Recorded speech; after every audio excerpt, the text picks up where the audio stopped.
പുണ്യനഗരങ്ങളിലെ വഹാബി താണ്ഡവത്തെക്കുറിച്ച് ഈയിടെ അൽ Jazeera channel പ്രക്ഷേപണം ചെയ്ത ഡിസ്ട്രോയിങ് ഹിസ്റ്ററി എന്ന പ്രോഗ്രാം കാണുക. പുണ്യപ്രവാചകരുടെ വിശുദ്ധ ജന്മഗേഹം തകർത്ത് വിശ്വാസി മനസ്സുകളിൽ നിന്നും പുണ്യസ്മരണകളെ പിഴുതെറിയാമെന്ന് വഹാബിസം വൃഥാ മോഹിക്കുന്നു. മുസ്ലിം ചരിത്രങ്ങളെയും പൈതൃകങ്ങളെയും തിരുശേഷിപ്പുകളെയും തച്ചുടക്കുന്ന വഹാബിസം മുസ്ലിം ലോകത്ത് ഭീകര താണ്ഡവമാടിയപ്പോൾ പ്രകാശമാനമായ ഇസ്ലാമിക നാഗരികതയ്ക്ക് പലതും നഷ്ടമായി.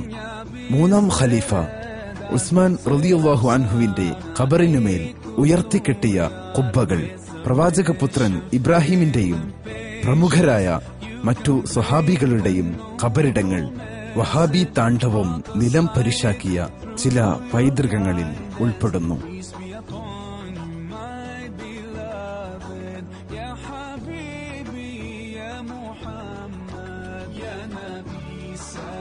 യഥാർത്ഥത്തിൽ ഏഷ്യൻ നഗരമായ മക്കയുടെ മുഴുവൻ ചരിത്രവും ഈ വാണിജ്യ കെട്ടിടങ്ങൾക്കടിയിൽ കുഴിച്ചു മൂടപ്പെട്ടിരിക്കുന്നു.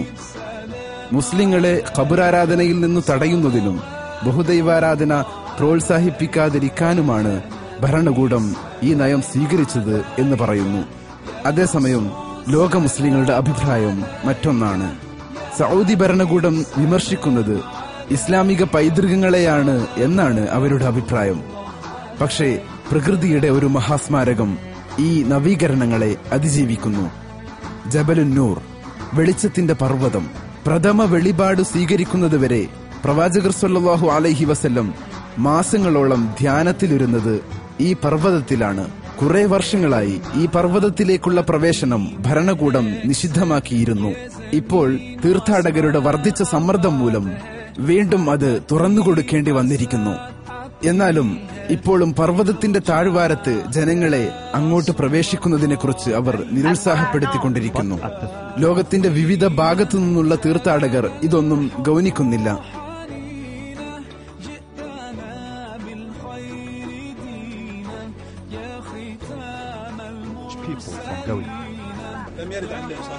ഷിർക്കിനെ കുറിച്ചാണ് ഈ പുരോഹിതൻ തീർത്ഥാടകരോട് പ്രസംഗിക്കുന്നത്. ഈ പുണ്യസ്ഥലത്ത് വിശ്വാസികളെ നിസ്കാരം നിഷേധിക്കുന്ന ഇവർ കഅബക്കടുത്ത് പ്രവാചകൻ ഇബ്രാഹിം അലൈഹിസ്സലാമിന്റെ കാൽപ്പാടുകളിൽ നിസ്കരിക്കാനുള്ള അല്ലാഹുവിന്റെ കൽപ്പനയോടാണ് നിഷേധാത്മകമായി പ്രതികരിക്കുന്നത്.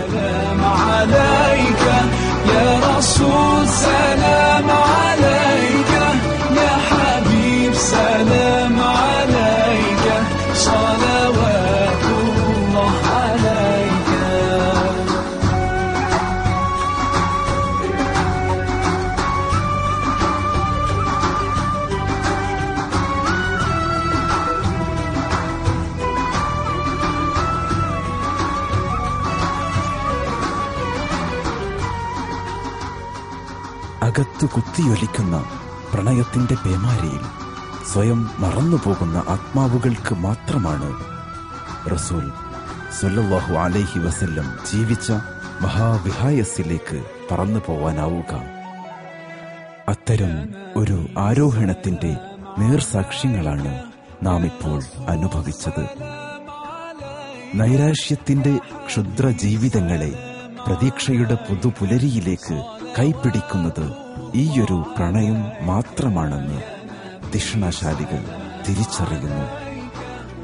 യാ റസൂലല്ലാഹ്, ജീർണിച്ച ഹൃദയങ്ങളുടെ യാചനയാണിത്. പുഴുവരിച്ച ആത്മാവുകളുടെ വിലാപഗീതമാണിത്. കരഞ്ഞു കലങ്ങിയ ഉള്ളറയിലൊഴുകുന്ന പുഴയിൽ പാപങ്ങളുടെ വിഴുപ്പു ഭാണ്ഡങ്ങൾ കഴുകിക്കളയാൻ ഞങ്ങൾ കൊതിക്കുന്നു. അങ്ങ് മാത്രമാണ് ഞങ്ങളുടെ മാർഗദർശകൻ. കരുണയുടെ, ദയാവായ്പിന്റെ, സാന്ത്വനത്തിന്റെ കടലലകളിൽ കുളിച്ചു കയറാൻ വല്ലാതെ അഭിലഷിക്കുന്നു. അങ്ങ് മാത്രമാണ് ഞങ്ങളുടെ സഹായം. യാ റസൂലല്ലാഹ്, ഖുദ് ബിഐദീനാ.